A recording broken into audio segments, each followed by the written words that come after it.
Hi everyone, welcome back to Evermore YouTube channel. It's Chris with a match reaction, really, not a live one. As you probably noticed, straight after the Villa game that we normally do, I'm away with the day job, so I wasn't able to do it, and the Wi-Fi is rubbish where I am, so I couldn't jump on and talk about Newcastle United's amazing 3-1 victory down at Villa Park. So I'm going to do it now in a quick video. Just before I do, a little reminder, if you haven't already, subscribe, like the video as well, help the channel grow. We're getting close to 6,500, pushing on to 7. Loads of room for you and Evermore, all free content. But if you want to give back, there is a member option there too. Click whichever one underneath me here suits you best. So let's talk about this game. We all went in, it's safe to say, a little bit negative, a little bit unexpected of a Newcastle United victory, it's safe to say. We were all cringing when we saw Dan Burn start at left back. I will hold my hands up. I'm always the first to admit I was wrong. Dan Burn was magnificent at Villa Park. Set the tone, crunching tackles, commanding headers. He just looked up for it. He looked fitter. He looked sharper. He didn't look like he was sweating Villa's pace out wide. I think the fact that Leon Bailey didn't start was a good thing, because when he did come on later, we saw that he did give Burn some trouble, but Eddie made a great in-game management decision by bringing on Tino and fixing that problem, but we'll get to that in a minute. So as the game kicked off, basically Newcastle looked right up for this, looked way better than they did against Fulham.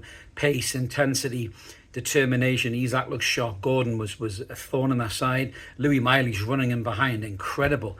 He was making those runs every single time, and unlike previous games where we've been frustrated, Gordon was finding him. Gordon was watching that run, and he was slipping Louis Miley in. Louis either cut back, found a good pass, or he put it across the box a couple of times as well. I thought Louis was fantastic.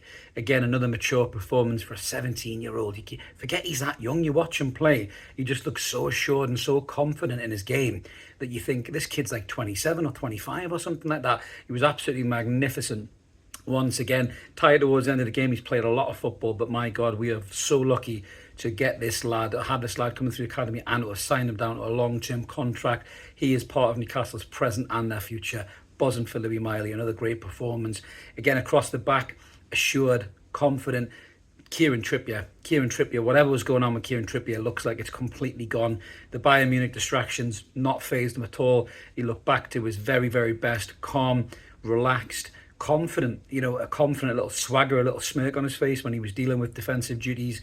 Great on the ball. Delivery was fantastic, and it was his delivery again that led to the first goal. I think it glances off Louis Miley's basin style haircut, sorry Louis, and goes to Fabian Schar, who slips it away like a prime centre forward in the bottom corner. Schär's one of them players defensively that can just get you goals. He can hit rakers from 30 yards. He's good in the box, but when he gets in the box as an attacking player from a defensive position, his finishing is absolutely incredible. It really is. And I remember John Terry at Chelsea was like that. And Schär shares those kind of, similarities. Schär, that's a quick one, isn't it? He has that kind of similarity to Terry, where he gets in the box and he just finishes with aplomb, and he did that.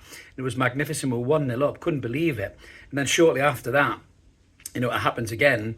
Anthony Gordon, great shot from the edge of the box. I think it takes a little bit of a deflection, takes it away from Martinez, who was decent. I think with some of the attacks that we were going through, he was nullifying them quite well. That sweeper keeper thing, he's a really good keeper.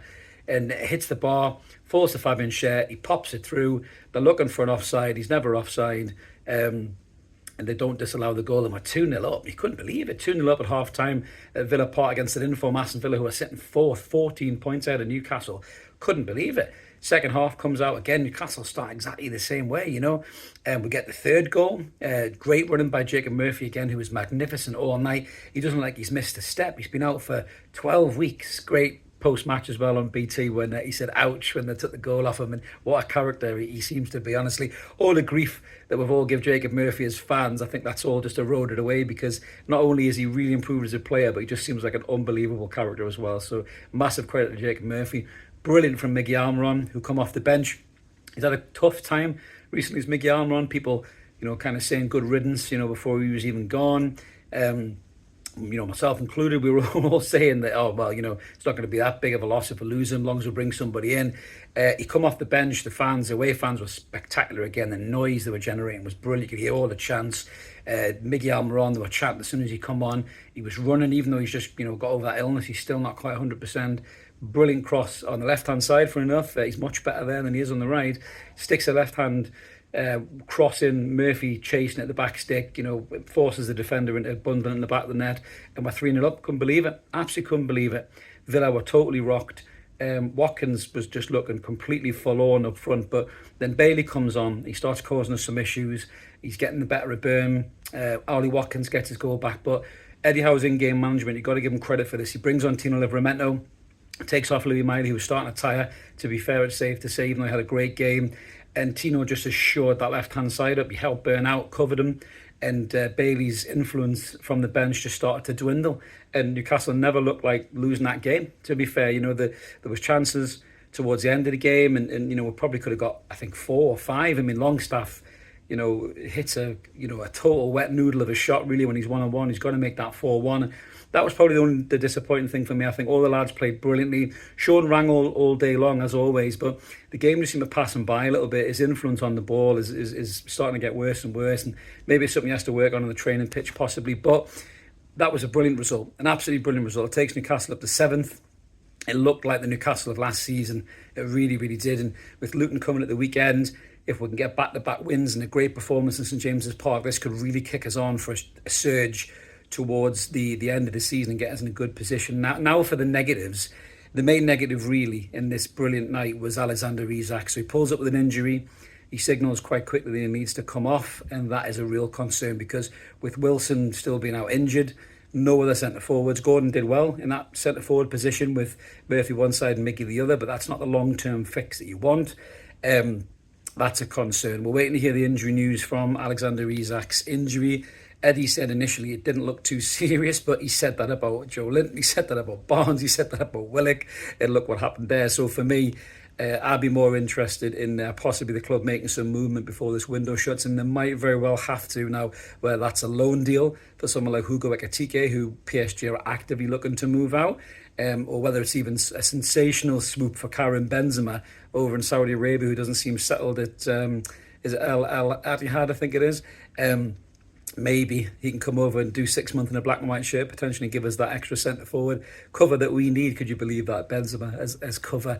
All these salty fans would wet their pants. It would be sensational. But Newcastle may very well be forced into a move for that player if Alexander Isak's injury is a bad one, because we cannot get through till the end of the season relying on just Callum Wilson being our only fit centre forward. So it'll be interesting to see what the club does. Transfer deadline day today, so let's see if any movement is going to take place. I'm sure any targets that they're after, they've been speaking to over the last few weeks. So if anything has to intensify due to Alex's injury, then I'm sure we'll see some quick movement, in the next kind of 12 hours, really. But that's my thought on the game, guys.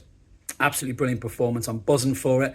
I'll be back on post-match duties for Luton on Saturday, so make sure you jump in the lives. But yeah, absolutely buzzing. What a great result. Up to 7th. Long may this new Newcastle and old Newcastle, so to speak, continue and keep getting these brilliant results and playing with that intensity and that determination as well, because it was brilliant to see. Have a cracking day wherever you are, everyone. Like and subscribe. We'll catch you later. Cheers.